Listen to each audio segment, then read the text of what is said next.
On écoute le podcast. Attention, c'est on écoute.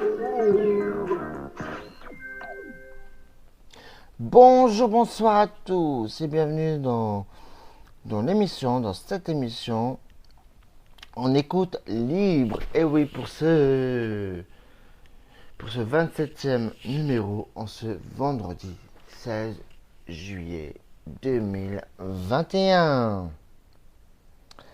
J'espère que vous allez tous bien aujourd'hui. Et nous allons bien sûr démarrer. On va démarrer ce cinquième partie et dernière partie par rapport à l'Église. Comment doit-on se comporter, se conduire dans une Église? Comment doit-on réagir?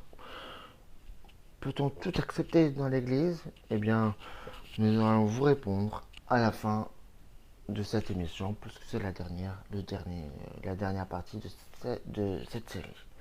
Et nous allons prendre la suite d'hier, c'est 1 Corinthiens 12. J'avais dit que je vais quand même lire ce chapitre.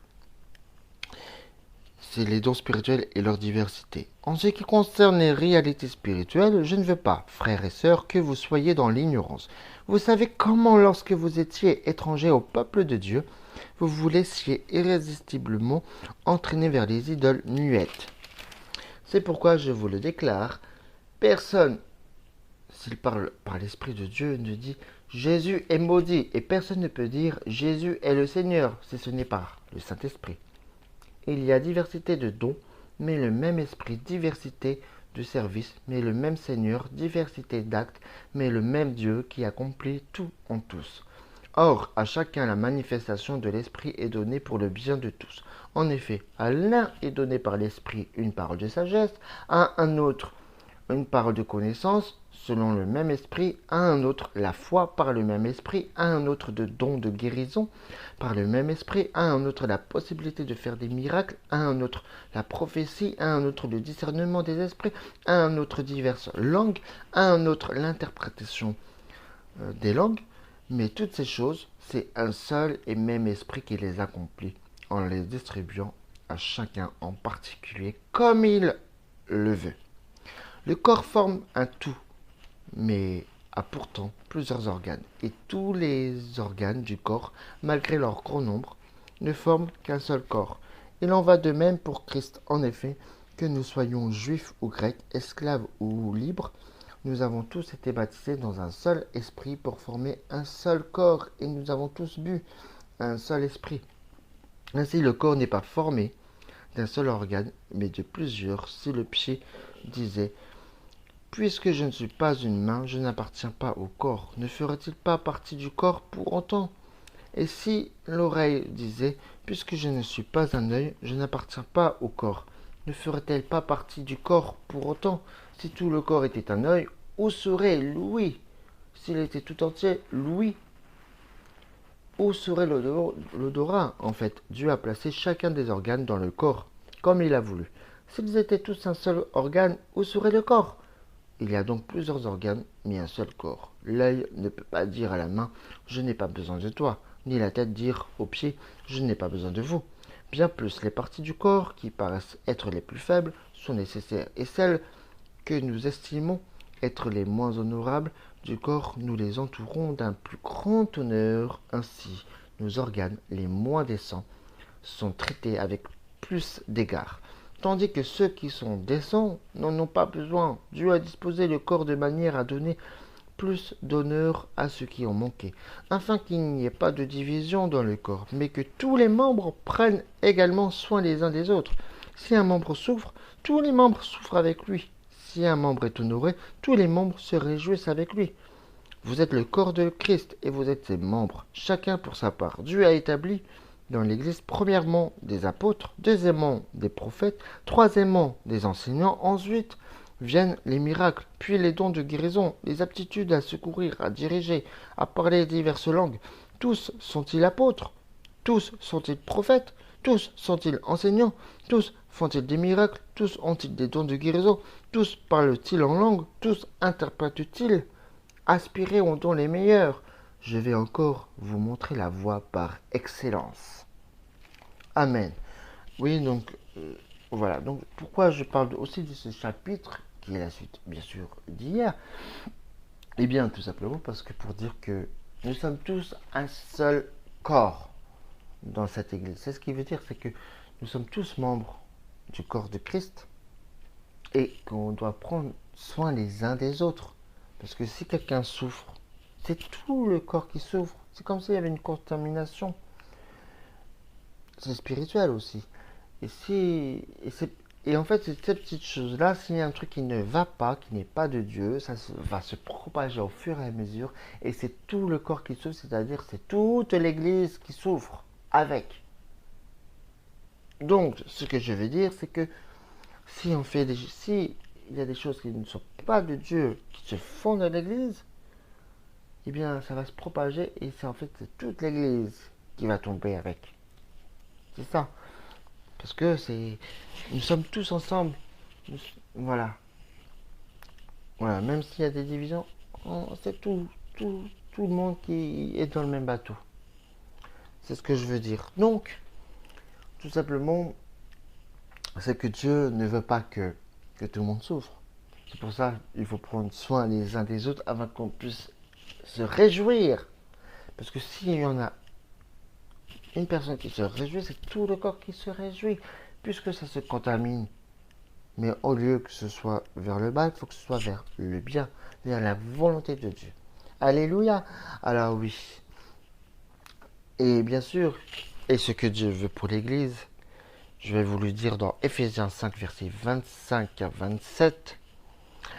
Marie, aimez votre femme comme Christ a aimé l'Église. Il s'est donné lui-même pour elle, afin de la conduire à la sainteté, après l'avoir purifiée et lavée par l'eau de la parole, pour faire paraître devant lui cette Église glorieuse, sans tache, ni ride, ni rien de semblable, mais saine et irréprochable. Cela veut dire que il faut qu'on soit irréprochable, c'est-à-dire qu'on puisse nous accuser de rien du tout, qu'on puisse rien nous reprocher. Il faut qu'on soit à la limite parfaite, même s'il n'y a pas d'église parfaite, évidemment. Parce que Dieu ne veut pas qu'il y ait une tache, une ride, c'est-à-dire un défaut, qu'on puisse nous reprocher quoi que ce soit. Donc c'est ce que veut Dieu pour son église, qu'on soit prêt à cela. Comme le mari en fait. Parce que l'homme, le mari, c'est le chef de la femme. Mais le chef du mari, de l'homme, c'est Christ. Alors oui, nous devons nous imprégner de la parole de Dieu. Parce que la Bible dit que, même je l'ai lu là, que la parole de Dieu, ça lave, ça purifie notre corps. Amen, alléluia. Et oui, et comme disait aussi 1 Corinthiens 10, verset 23-24, comme je l'avais déjà dit auparavant, mais là c'est une autre référence, c'est dit d'une autre manière. Tout m'est permis, mais tout n'est pas utile. Tout m'est permis, mais tout n'édifie pas. Que personne ne cherche son propre intérêt, mais plutôt celui de l'autre. C'est 1 Corinthiens 10, verset 23-24. Alors oui, cela veut dire que on peut faire tellement de choses. Bien sûr, tout m'est permis, parce que ce n'est pas interdit. Mais est-ce que c'est utile? Parce qu'on fait des choses des fois qui ne sont pas utiles, qui sont inutiles. Et en fait, oui, tout m'est permis, mais ce que je fais, est-ce que cela édifie le frère ou la sœur, édifie quelqu'un? Eh bien, vous l'avez votre réponse. Si on fait des choses de Dieu qui n'édifient rien du tout, qui n'édifient pas, cela ce n'est pas utile. Parce que tout m'est permis, tout, voilà, mais tout n'est pas utile et tout n'édifie pas. Voilà, alors donc que personne ne puisse chercher son propre intérêt, mais toujours l'intérêt d'autrui, l'intérêt de l'autre, l'intérêt, par exemple, de l'Église. Qu'est-ce que Dieu demande? L'intérêt de Dieu dans tout ça. Mais jamais son propre intérêt. C'est un peu par rapport à 1 Corinthiens 13 aussi. Donc, mais bon. Alors donc, que chacun puisse chercher l'intérêt de l'autre et pas son propre intérêt. Qu'est-ce que j'ai à gagner? Non, c'est pas ça, c'est l'intérêt de l'autre. Alléluia. Donc, ne recherchons pas notre propre intérêt. Oh, et oui. Donc, c'est ça, en fait. Ce qu'il veut Dieu, c'est que, d'accord, on peut faire des choses dans l'église, mais savoir qu'est-ce qu'il y a là-dedans derrière. Est-ce que c'est le commerce? Est-ce que c'est soutirer l'argent pour faire un truc commercial? Il faut vraiment remettre les choses à leur place, telles qu'ils sont. Vraiment. Sincèrement. Parce que là, Parce que là, franchement, c'est que on rentre dans une saison où tout va être confus. Donc, qu'on puisse vraiment s'imprégner de la parole de Dieu, qu'on puisse vraiment s'apercevoir que finalement, que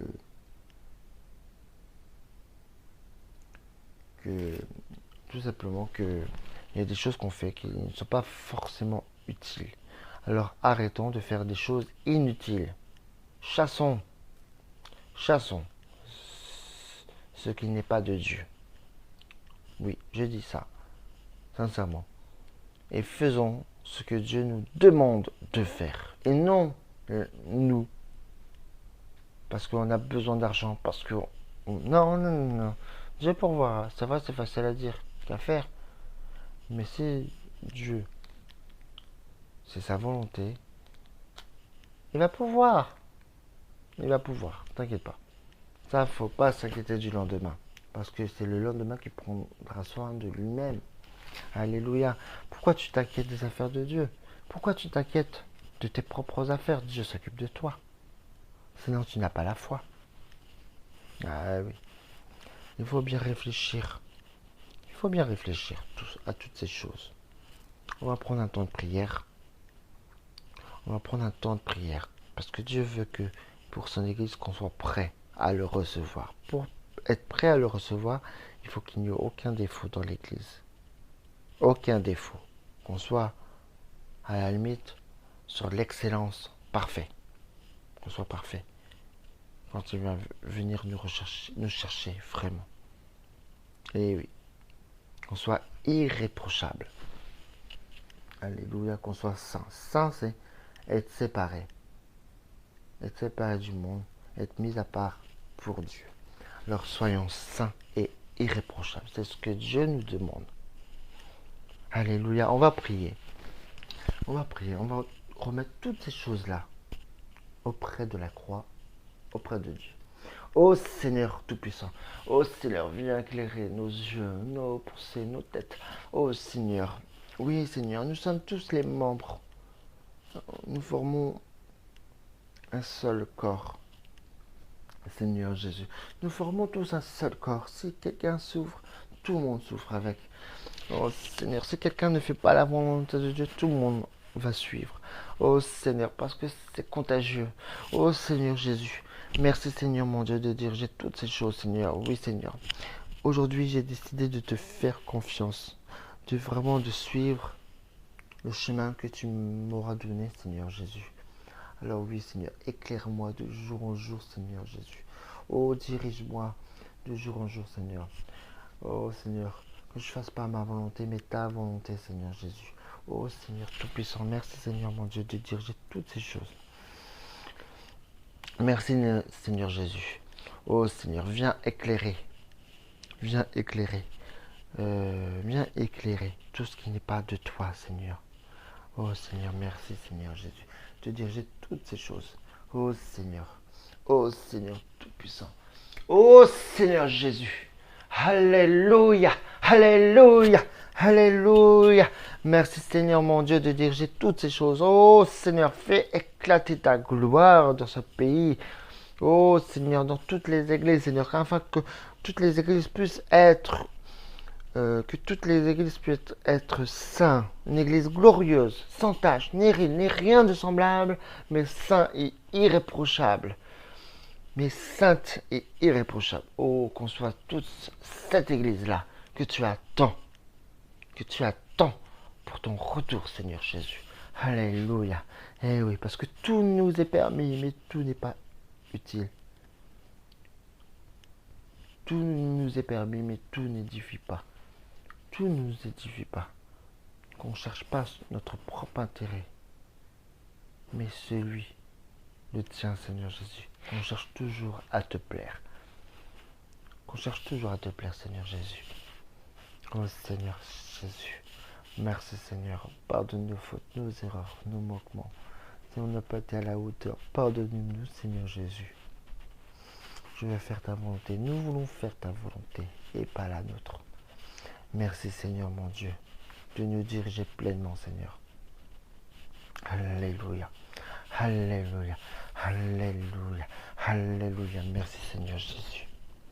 Merci Seigneur mon Dieu de diriger toutes ces choses, Seigneur. Alléluia. Merci Seigneur Jésus. Je t'ai prié, nous t'avons tous prié dans le nom tout-puissant de Jésus-Christ. Et nous disons tous Amen. Amen. Alléluia. Merci Seigneur. Amen. Voilà, donc l'émission touche à sa fin. Si toutefois vous voulez nous poser quelques questions, des sujets de prière, n'hésitez pas à nous écrire par semaine, par l'adresse mail que je vous donne dès maintenant. C'est ministère.lecoeurdedieu@gmail.com, ministère.lecoeurdedieu@gmail.com. N'hésitez surtout pas à nous écrire. Voilà, donc l'émission touche à sa fin. Alors, on va vous souhaiter une très belle et bonne soirée, un très bon week-end, évidemment. Et voilà, donc pour ce numéro. Et c'était bien sûr le 27e numéro qu'on s'est retrouvé aujourd'hui, ce vendredi 16 juillet 2021. Et nous disons tous à très bientôt. Ok? Voilà. Prenez soin de vous, que Dieu vous bénisse abondamment, soyez abondamment bénis. Et avant tout, recherchez à plaire à Dieu et non aux hommes ou à soi-même, mais recherchons toujours à plaire à Dieu. Alléluia, alors soyez tous bénis et je vous dis à très bientôt. Allez, ciao, ciao, ciao, bye bye.